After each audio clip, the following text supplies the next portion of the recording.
On this stretch of 7th Street, a very familiar story completely covered with potholes. One resident even telling me she's had to continually fill this spot with sand. Now, work on 7th Street is set to begin in July. The tragedy not only causing so many folks here to work overtime, but pushing so many more to make the trip to Lewiston to help however they can.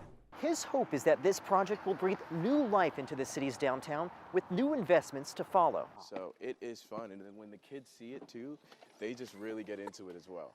We're gonna go ahead and wrap things up. I appreciate this fellow being on good terms with me. I hope we can, be friends in the future. I might even go for a pet, but for now, live here at the Van Andel Arena, not friends with this guy. Trevier Gonzalez, 13 on your side. Thanks, man.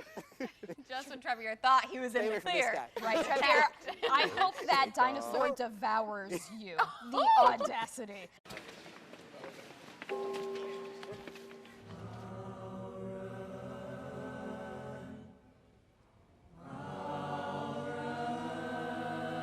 Just here to try to help this community heal and focus on what's important. The kind of recovery that isn't easy. We've all too seen things of this nature, but not on this scope. Myself and all of us we know somebody.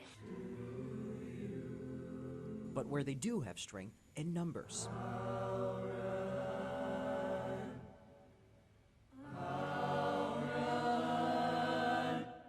Leaders from across the region joining the community amid the loss of 18 unforgettable lives. These situations change a community. We will not be the same going forward. But would it be that what arises out of the ashes of this tragedy is that we become a kinder people? We become a more compassionate people. Kindness at a time of extreme pain, what so many believe is still the right thing. We need a little light in this dark time, and it's just something so simple that we can just help people.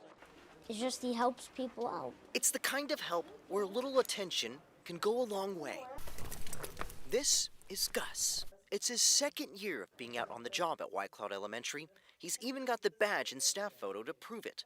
And his team wholeheartedly believes he's making an impact. To understand how much the kids rely on him being in the building was eye-opening. Classroom visits are a part of his daily duty. He and his owner, Amy Bukema, make the rounds together. Bukema says she realized early on Gus had potential. So if I went places and had him with me, he would automatically try and get to the kids. So he loves kids. Gus's work in the classroom is so important in making students feel more comfortable. But a whole nother part of him is speech therapy, and his office for that is right here in the motor room. In this space, students choose from different words on the walls. Those words lead Gus to perform the designated action. In watching the students work with Gus, I can see the power of language coming out of them. The students get a sense of what that language, how powerful language can be. Whether it's here or the classroom, in this small community, students say Gus makes things a little better. He's really nice. A lasting impact on a child's education that all stems from a person believing in her dog. It's very rewarding to know that I can provide something. I was given the opportunity to provide something that will truly make a difference. Trevier, it sounds like it's pretty bad out there. Oh yeah, this past week I went all over the Heights and so many people directed to me to where they believe it's the worst, and it's kind of all over. And even though some work has been done by the city, they still have a long and rough road ahead. What you doing out here? It may go without saying that 36-year-old James Coffey is no fisherman. If I don't find none in this pothole, I'm to the next pothole on the other street, or to the next pothole on the other street, because I know for a fact it's some fish in one of these potholes. That's how deep they are. And something just as obvious is how he and many others in the Heights have no trouble spotting potholes. See, sometimes we caught up with Coffey at the corner of Hoyt and Oakwood, where that video was originally shot back in May of last year. it's exactly how it was. Exactly. Might be a little worse. They're just terrible. Just terrible. And that problem isn't limited to one spot. A mile north, the corner of Barney and Hoyt just as messy. To the west, walks in Columbia 2 riddled with holes. This is an issue, and it's been going on since I was young. So I realized it was an issue when it did not change, and it was just getting worse and getting worse and getting worse. And then one time I drove and I got basically stuck in a pothole. You know, so I'm like, this is an issue and it has to be addressed. The city of Muskegon Heights acknowledged some of the problems years ago. According to their comprehensive master plan adopted in 2019, the term pothole was only mentioned twice. The areas of concern, Jefferson, Howden, and Reynolds streets. To the city's credit, Reynolds is better, but the other two remain in disrepair. Jefferson's trash only adds to the brittle road, and parts of Howden literally in pieces. And while the quality of roadways are likely a concern for all Michiganders, Coffey believes their streets are being shortchanged. It really bothers me when you drive out here and you have to drive maybe 1 mile per hour, turn around, turn through each pothole, and then you go to other communities that's like 2 minutes away, no issue. So it makes me feel like, you know, I'm less than, or make me feel like I don't exist or I don't matter. With him continuing to carry hope that his city will move forward, Coffey's sense of humor is here to stay. Can we expect you to continue in different areas doing videos kind of like that? Yes, yeah, oh yeah, oh yeah. That was just the beginning.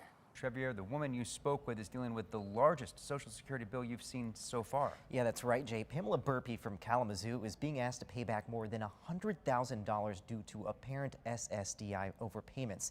Even though she values her independence, this situation had her scared, so she reached out for help. Whether it's the words of encouragement she puts online or the quiet moments she shares with her cat, Pamela Burpee takes pride in her life, her home, and doesn't let her disability define her. I persevere.